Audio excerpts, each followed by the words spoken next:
Okay, so in this lab, we used a thing called PCR.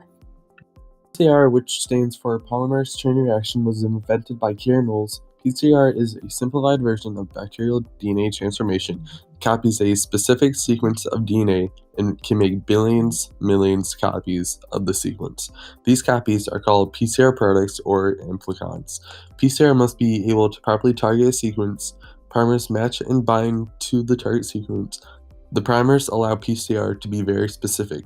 The three stages of PCR are denaturing, where DNA must be single-stranded before it can be replicated. One does this by heating the DNA to 94 degrees Celsius, which breaks hydrogen bonds. Annealing, where primers anneal to the target sequence. The PCR reaction is cooled so primers can bind to form hydrogen bonds. Extension, which is the last one, where extended primers by DNA polymers reading the complementary strands. It attaches nucleotides to the 3' end of the primer. These three stages make up one PCR cycle. We're dealing with GMOs, and GMOs are genetically modified organisms. Most GMOs are used in plants, but they are also used to produce many medicines and vaccines that help treat or prevent diseases. GMO food should be voluntarily labeled by the food industry because some consumers want to know what they're eating and they are right to know what is in their food. There are many benefits to GMOs, but there is still a lot unknown of them. But there have been tests and research to show that they are not harmful to the human being. Alright, so the basic gist of this lab is food containing corn, soy, or another suspected GM plant will be ground with a mortar and pestle. GM DNA will be extracted from the food at 95 degrees Celsius using instagene matrix.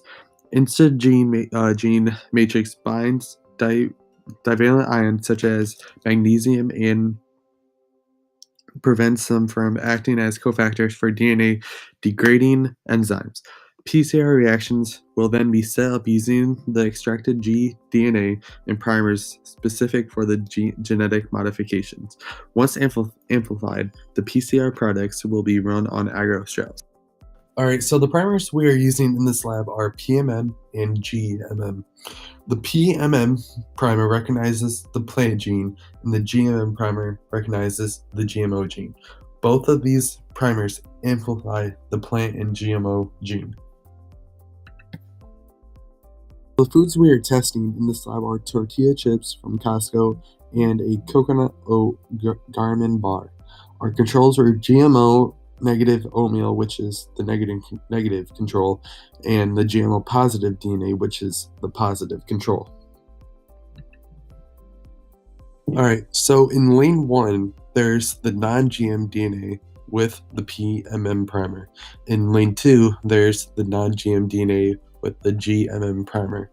In lane 3, there's the coconut oat garmin bar with the PMM primer. In lane 4, there's a coconut oat garmin bar with the GMM primer. In lane 5, there's a tortilla chip with the PMM primer. In lane 6, there's a tortilla chip with the GMM primer. In lane 7, there's a GM positive plasmid DNA with the PMM primer. In lane 8, there's the GMO positive plasmid DNA with the GMM primer. In lane 9, it was just the DNA standard to tell us how many base pairs there are. Analyzing the gel, we concluded that the tortilla chips did in fact contain GMOs, and the coconut oat garmin bar did not contain GMOs. However, we are making an inference because bands did not show up for 5 out of the 9 lanes. Bands only appeared for lane 1, 5, 6, and 9.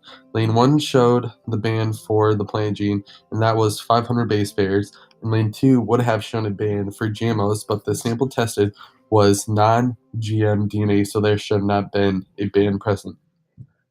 Lanes 3 and 4 are inconclusive because no bands are present unless the bar is not a plant and does not contain GMOs. Lane 5 had a band that showed that plant DNA was present. That was 500 base pairs also. And lane 6 had a band that showed that GMO DNA was present, and that was at 200 base pairs. And lane 7 and 8 had no bands. Lane 8 should have had a band saying the sample contained GMOs because the sample was GM positive. Lane 9 showed up, letting us know how many base pairs were in the other bands. Some common errors could have been contamination, the PCR didn't work properly, or we did not grind up the sample foods enough.